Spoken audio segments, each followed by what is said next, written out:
இந்த பொண்ணோட தம்பி தலையில எல்லோ கலர் முடியோட பிறக்குறான்.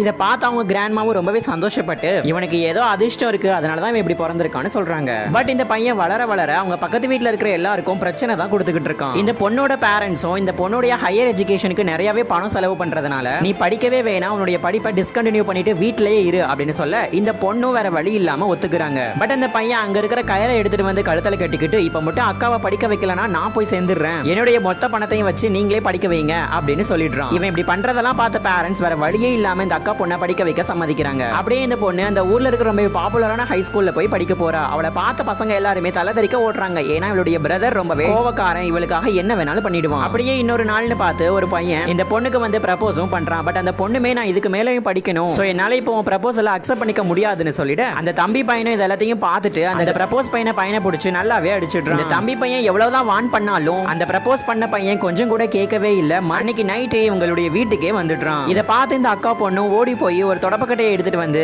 அந்த தம்பி கையிலையும் கொடுத்துட்டு இவனுக்கு இதால நல்ல பாடம் சொல்லி கொடு அப்படின்னு சொல்லிடுறா. இதை பார்த்து பயந்து போன அந்த ப்ரப்போஸ் பண்ற பையன் அங்கிருந்து தலை தறிக்க ஓடி போயிடுறான்.